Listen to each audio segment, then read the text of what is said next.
Alhamdulillahirabbil alamin. Allahumma shalli ala sayyidina Muhammad wa ala alihi wa ashabihi ajma'in. Amma ba'du. Kita bersyukur pada Allah atas karunia Allah yang sangat banyak. Kita hari ini bisa berkumpul.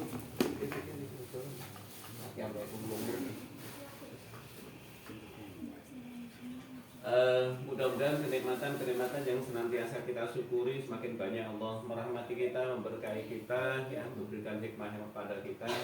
Salat dan salam mudah-mudahan selalu tercurah pada junjungan Nabi yang sangat kita cintai, Nabi Muhammad SAW.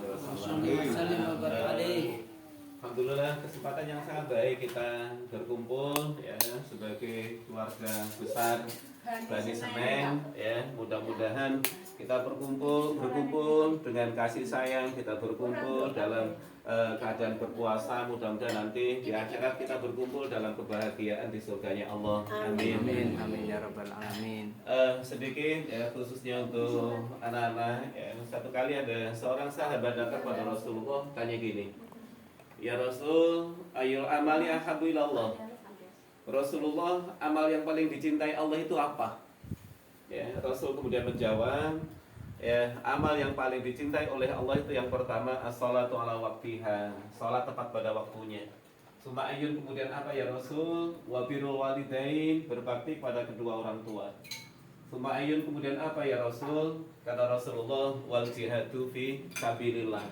Ya, jadi amalan yang paling dicintai oleh Allah itu yang pertama salat.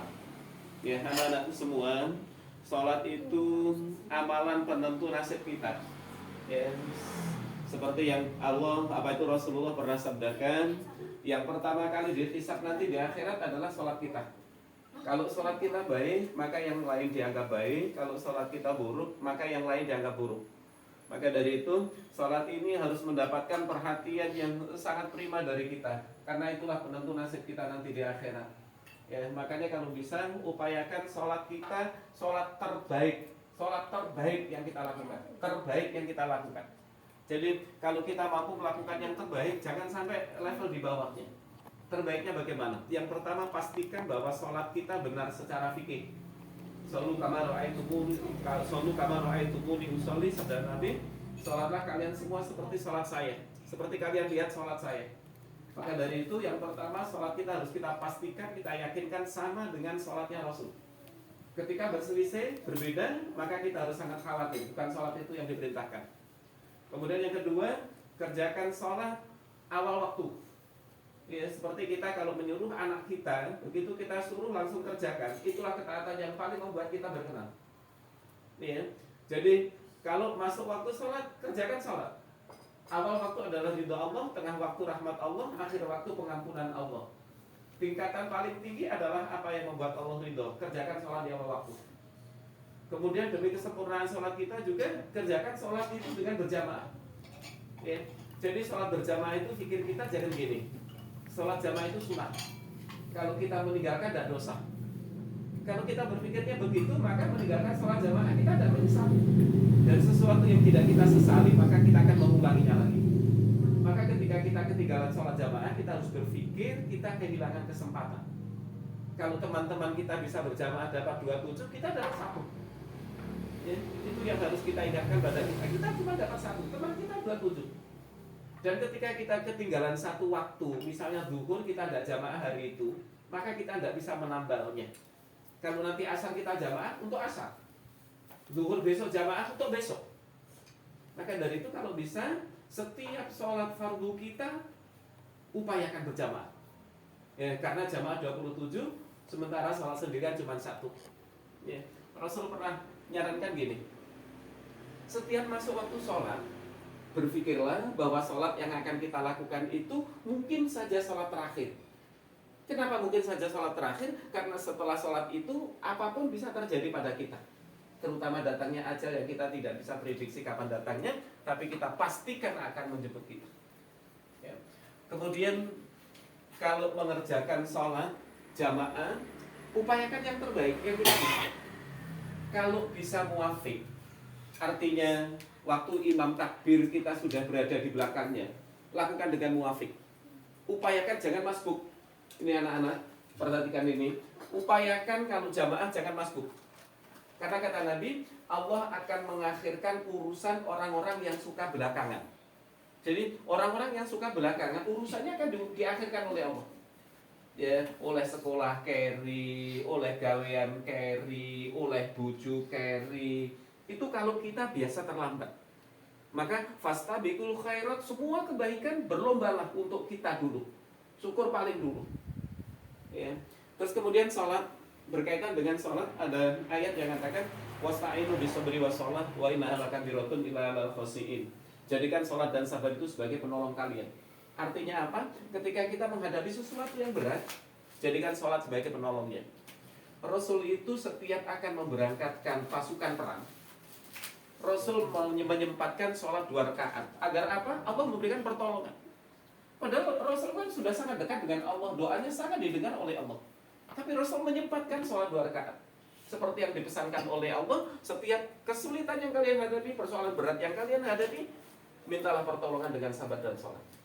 Maka dari itu untuk anak-anakku semua yang masih kuliah, yang masih sekolah, perbanyak sholat kalian. Ada seorang pemuda yang sangat mencintai Nabi, dan yang paling dirisaukan adalah ketika kiamat nanti datang. Bagaimana kalau dia harus berpisah dengan Nabi? Padahal sehari saja dia tidak bertemu, dia sangat kangen dengan Rasul. Lalu kemudian kiamat datang, dan kemudian harus berpisah dengan Rasul untuk selamanya. Dia tidak bisa membayangkan betapa susahnya hatinya. Maka kemudian ketika Rasul menanyakan satu pertanyaan, wahai pemuda, mintakan padaku satu permintaan, insya Allah saya akan kabulkan. Ya. Kemudian permintaan yang diminta oleh pemuda itu, ya Rasul, tolong doakan agar saya nanti bisa menemanimu di surga. Apa kata Rasul? Ini sesuatu yang besar, ini sesuatu yang berat. Tapi tolong bantu saya, kata Nabi, tolong bantu saya dengan kamu memperbanyak sholat. Jadi Nabi minta tolong, ya, agar doanya mustajabah, apa yang diminta dikabulkan Allah, ya, yang bersangkutan diminta untuk memperbanyak sholat. Maka dari itu, sholat ini juga menjadi kunci keberhasilan kalian. Kunci keberhasilan kalian. Kalau selama ini kalian merasakan apa yang kalian hadapi senantiasa sulit, senantiasa berat, perbanyak sholat. Perbanyak sholat. Duha, tahajud, kalau bisa harga mati tidak ditawar. Ya, kerjakan duha sebelum kalian berangkat kerja, sebelum kalian berangkat kuliah sekolah, atau nanti di sekolah, dan kemudian tahajud jangan dilupakan. Kemudian yang terakhir, karena mungkin waktunya sudah hampir habis, berbakti kepada kedua orang tua. Ya, bakti kepada kedua orang tua itu juga termasuk kunci keberhasilan kalian. Kenapa? Ridallah fi ridal walid wa suktullah fi suktil walid. Keridhaan Allah itu tergantung dari keridhaan orang tua. Kemurkaan Allah juga sangat tergantung pada kemurkaan orang tua. Maka barulah Allah ridho agar persoalan kalian jadi mudah. Inilah yang bisa kita sampaikan sebagai pengantar berbuka. Selamat berbuka dari saya. Assalamualaikum warahmatullahi wabarakatuh. Waalaikumsalam warahmatullahi wabarakatuh. Bismillahirrahmanirrahim. Allahumma akhlashu wa bidaka amana sika akhlashu abdul bidaya rahmatul kaya namar. Bismillahirrahmanirrahim.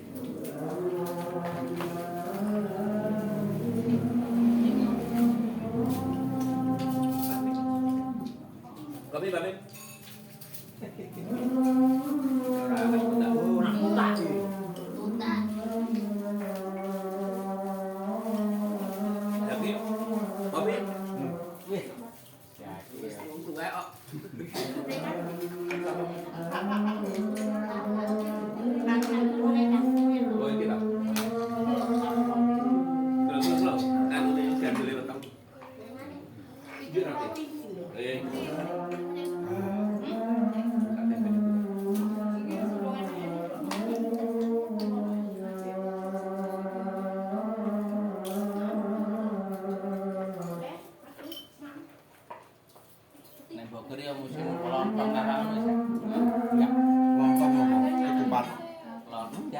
Lontong dia lain Bekasi. Kok ini lontong karo gorengan. Boleh dibukarin aja. Soalnya tradisi ini Bekasi. Buka sinten kan beton itu. Yen Buat karo wong merek sae to. saiki keri-keri iki. Oke. Beten kan. Dia nang pinggir-pinggir dalan iki nang meja-meja wong padha dodolan anu paling nopo simpel. Nang masjid-masjid anu buka takjil lho. Mesti ono. Mboten anu, mboten buras. Enten. Lontong anu lho, lontong. Arem-arem. Oh, alah. Arem-arem karo godongan. Sama itu tuh yang itu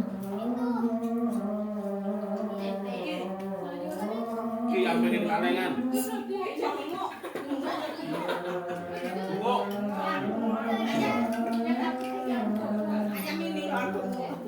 Jangan lampu le. Iki pakai kalengan. Tunggu bikin ya aku ya. Kedele. Hari gile. Siji susu kedele, siji cincau. Cincau. Aku cinco.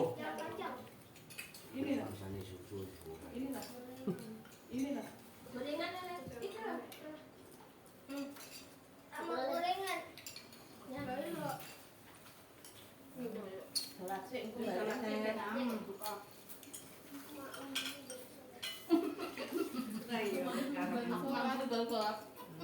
Kamu sing kopi neh. Bang Eli, Mang Dan.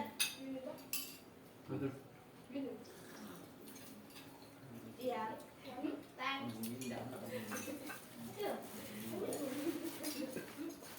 Sudah salat nunggu nang kene. Enem kota. Tunggu mah, kok nunggu ceng. Awan enggak kawan. Hah? Pulang. Bukan. Ayo. Bukan. Oh, itu juga lagi jatuh dulu. Nggih. Minggu lalu. Iya, buku Pak Sambel. Speaker beres speaker ya. Maksudnya pelanggan kalian tidak loh ya? Opat dan bukan itu. Coba sambil itu enggak? Saya enggak tuh sambil itu. Ini itu. Ini ku bayangnya Pak Sambel tapi Saya wis bawa Pak Sambel. Itu lah. Itu piringan. Nah. Ah. Duduk di. Iya. Bakso ya. Iya. Bakso. Tunggu mana? Ya salat ya. Mantap. Dia puasa. Tak mesti sing aku umur iki. Lidah iki lho ora loro. Kuat ngene. Ya ora panas ora koyo ora ngombe. Kayak nek kompresor itu. Nopo lho? Pak Min ngombe kopi panas lho. Mongah-mongah. Iya. Enggak tahu udah mana. Ora magyar tapi ya. Tapi maksudnya ngilang ke peran. Tempe sing iki. iya anu aku ini. Itu aja alas niku. Ini. Yo nyala kan. Dan Pak Trimo. So, jenenge. Segur ya. Iya. Yang gue mau wong. Sarung ndi, eh? Sarung ndi?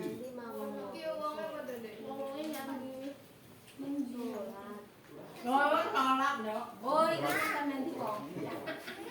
Hah? Dosinya masuk Pak Kali lho. Nggih, Pak kok berani. Ya Pak Kali kalau sini bayarnya Pak Kali lho. Ya enggak iki wis oleh. Ini kan gara-gara ini kan tempat juga. Ada Pak Kali kok. Aku yang bayangnya Pak Kali.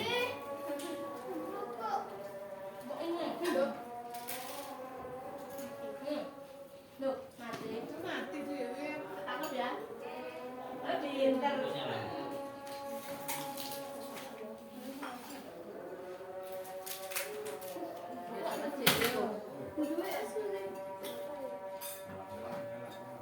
Ora apa. Karena yang tamat ini.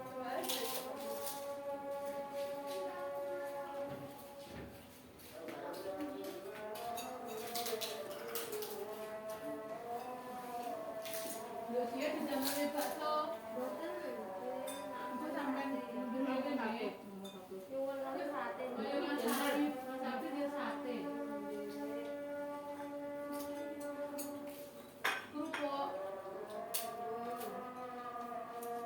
Situ ning galak memang. Kakak tak apa di negara itu lo goreng ngomongnya. Aku nih guyu nih kan emang gitu. Itu order anak tuh kan sikit luas. Wih, yang itu kita sikit. Sikit kudu sikit. Kita tahu karena mana. Dua tinggi sore pamar mau nangis ayah di bapak ini kan yang kau kaki ngejak gue aja. Tapi